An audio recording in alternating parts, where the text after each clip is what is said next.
ਅੱਜ ਇੱਕ ਵੱਡਾ ਇਨਕਾਊਂਟਰ ਕੀਤਾ ਗਿਆ ਡੀਐਸਪੀ ਧੀਰਜ ਕੁਮਾਰ ਸਾਡੇ ਨਾਲ ਮੌਜੂਦ ਨੇ ਗੱਲਬਾਤ ਕरें ਸਰ ਕੁਲ ਕਿੰਨੇ ਰਾਉਂਡ ਫਾਇਰ ਹੋਏ ਤੇ ਇਹਨਾਂ ਦਾ ਕੀ ਬੈਕਗ੍ਰਾਉਂਡ ਰਿਹਾ ਕ੍ਰਾइम कुल कितने राउंड फायर हुए हैं? उनकी जो एक्यूज है उनकी तरफ से 6 से 7 राउंड फायर हुए थे। इन 6 से 7 राउंड में एक जो हमारा एएसआई संजय है उसके बुलेट प्रूफ जैकेट पे लगी थी और एक पुलिस वैन पे कोलाइड किया था। और जो दूसरा है कि ये जो इनकाउंटर था ये जो 15 जनवरी की घटना थी जिसमें सेवक फार्मेसी सेक्टर 32 पे फायरिंग की गई थी एक्सटॉर्शन के लिए, उसी के एक्सटेंशन में इसको हम देखते हैं। और उसमें जो दो एक्यूज थे ये दोनों एक्यूज जब यहाँ पे फायरिंग करने के बाद गए तो इन्होंने पंजाब में भी जालंधर में एक प्रॉपर्टी डीलर के ऊपर फायरिंग की थी सावा के कहने पे।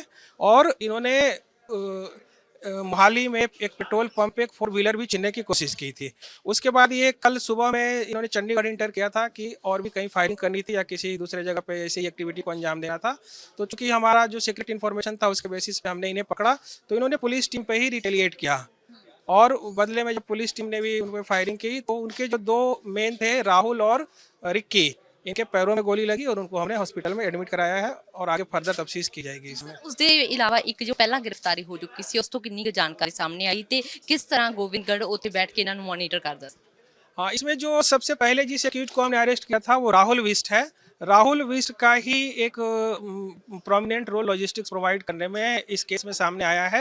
राहुल विस्ट यहाँ पे एक पैथोलॉजी लैब चलाता है और उसी में ब्लड टेस्टिंग वगैरह करने के सिलसिले में उसकी सावा से मुलाकात हुई थी।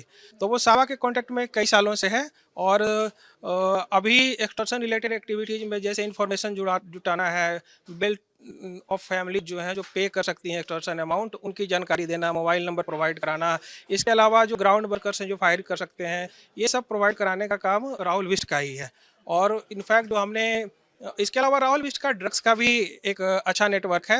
तो हमने एक एनडीपीएस का भी फ्रेश पर्चा उसके ऊपर दर्ज किया है जिसमें एम्फेटामाइन और ओपीएम की रिकवरी हुई है। ਕਿੰਨੀ ਰਿਕਵਰੀ ਹੋਈ ਹੈ ਸਰ। एम्फेटामाइन 46 ग्राम है और 394 ग्राम के लगभग ये है ओपीएम है। ਸਰ ਸਾਬਾ ਗੋਬਿੰਦਗੜ੍ਹ ਕਿਸੇ ਗੈਂਗ ਦੇ ਨਾਲ ਸੰਬੰਧ ਰੱਖਦਾ ਸੀ। सावा गोविंदगढ़ पास में उसका जो अफिलिएशन था वो लॉरेंस बिश्नोई गैंग से ही था। और पर अभी वो उसी गैंग से एसोसिएट होकर के बिश्नोई के बिहाफ पे ये सारी एक्टिविटीज कर रहा है। ये तो आगे इन्वेस्टिगेशन से ही कंफर्म होगा। ਬਿਲਕੁਲ ਸਿੱਧੇ ਤੌਰ ਤੇ ਕਹਿ ਸਕਦੇ ਹਾਂ ਕਿ ਇੱਕ ਵੱਡਾ ਇਨਕਾਊਂਟਰ ਜਿਹੜਾ ਹੈ ਉਹ ਹੋਇਆ ਹੈ ਜਿਸ ਦੇ ਚੱਲਦੇ ਇੱਕ ਪਾਸੇ ਲਾਰੈਂਸ ਬਿਸ਼ਨੋਈ ਦੇ ਨਾਲ ਸੰਬੰਧ ਰੱਖਣ ਵਾਲੇ ਸਾਬਾ ਗੋਬਿੰਦਗੜ੍ਹ ਦੇ ਵੱਲੋਂ ਪੂਰੇ ਆਪਰੇਸ਼ਨ ਨੂੰ ਮੋਨੀਟਰ ਕੀਤਾ ਗਿਆ ਸੀ। ਹਾਲਾਂਕਿ ਹੁਣ ਚੰਡੀਗੜ੍ਹ ਕ੍ਰਾਈਮ ਬ੍ਰਾਂਚ ਦੇ ਵੱਲੋਂ ਇਸ ਪੂਰੇ ਮਾਮਲੇ ਦੇ ਵਿੱਚ ਇਨਕਾਊਂਟਰ ਕਰ ਦਿੱਤਾ ਗਿਆ ਹੈ ਤੇ ਆਰੋਪੀਆਂ ਨੂੰ ਵੀ ਗ੍ਰਿਫਤਾਰ ਕਰ ਲਿਆ। ਅੱਜ ਇੱਕ ਵੱਡਾ ਇਨਕਾਊਂਟਰ ਕੀਤਾ ਗਿਆ ਡੀਐਸਪੀ ਧੀਰਜ ਕੁਮਾਰ ਸਾਡੇ ਨਾਲ ਮੌਜੂਦ ਨੇ ਗੱਲਬਾਤ ਕरें ਸਰ ਕੁਲ ਕਿੰਨੇ ਰਾਉਂਡ ਫਾਇਰ ਹੋਏ ਤੇ ਇਹਨਾਂ ਦਾ ਕੀ ਬੈਕਗ੍ਰਾਉਂਡ ਰਿਹਾ ਕ੍ਰਾइम कुल कितने राउंड फायर हुए हैं? उनकी जो एक्यूज है उनकी तरफ से 6 से 7 राउंड फायर हुए थे।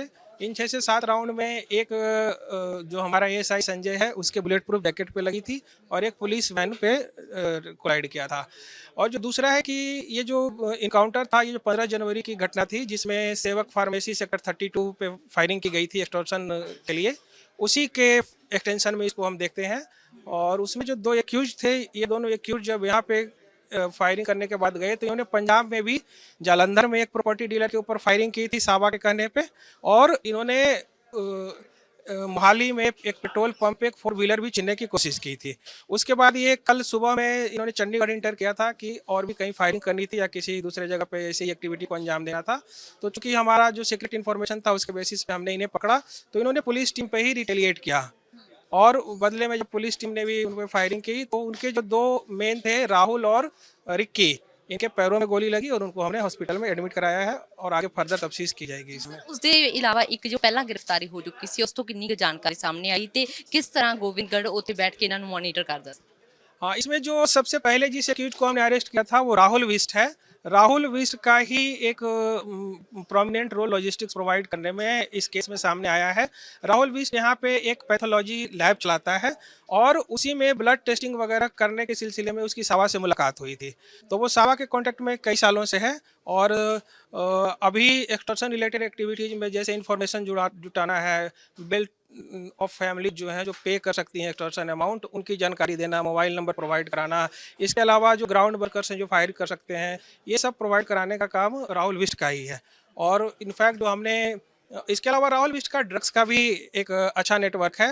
तो हमने एक एनडीपीएस का भी फ्रेश पर्चा उसके ऊपर दर्ज किया है जिसमें एम्फेटामाइन और ओपियम की रिकवरी हुई है। ਕਿੰਨੀ ਰਿਕਵਰੀ ਹੋਈ ਹੈ ਸਰ? एम्फेटामाइन 46 ग्राम है और 394 ग्राम के लगभग ये है ओपियम है। ਸਰ ਸਾਬਾ ਗੋਬਿੰਦਗੜ੍ਹ ਕਿਸੇ ਗੈਂਗ ਦੇ ਨਾਲ ਸੰਬੰਧ ਰੱਖਦਾ ਸੀ? सावा गोविंदगढ़ पास में उसका जो अफिलिएशन था वो लॉरेंस बिश्नोई गैंग से ही था, और पर अभी वो उसी गैंग से एसोसिएट होकर के बिश्नोई के बिहाफ पे ये सारी एक्टिविटीज कर रहा है। ये तो आगे इन्वेस्टिगेशन से ही कंफर्म होगा। ਬਿਲਕੁਲ ਸਿੱਧੇ ਤੌਰ ਤੇ ਕਹਿ ਸਕਦੇ ਹਾਂ ਕਿ ਇੱਕ ਵੱਡਾ ਇਨਕਾਊਂਟਰ ਜਿਹੜਾ ਹੈ ਉਹ ਹੋਇਆ ਹੈ, ਜਿਸ ਦੇ ਚੱਲਦੇ ਇੱਕ ਪਾਸੇ ਲਾਰੈਂਸ ਬਿਸ਼ਨੋਈ ਦੇ ਨਾਲ ਸੰਬੰਧ ਰੱਖਣ ਵਾਲੇ ਸਾਬਾ ਗੋਬਿੰਦਗੜ੍ਹ ਦੇ ਵੱਲੋਂ ਪੂਰੇ ਆਪਰੇਸ਼ਨ ਨੂੰ ਮੋਨੀਟਰ ਕੀਤਾ ਗਿਆ ਸੀ। ਹਾਲਾਂਕਿ ਹੁਣ ਚੰਡੀਗੜ੍ਹ ਕ੍ਰਾਈਮ ਬ੍ਰਾਂਚ ਦੇ ਵੱਲੋਂ ਇਸ ਪੂਰੇ ਮਾਮਲੇ ਦੇ ਵਿੱਚ ਇਨਕਾਊਂਟਰ ਕਰ ਦਿੱਤਾ ਗਿਆ ਹੈ ਤੇ ਆਰੋਪੀਆਂ ਨੂੰ ਵੀ ਗ੍ਰਿਫਤਾਰ ਕਰ ਲਿਆ ਹੈ। ਵੀਡੀਓ ਜਰਨਲਿਸਟ ਰਵਿੰਦਰ ਦੇ ਨਾਲ Inder Sidhu, living India news, Chandigarh.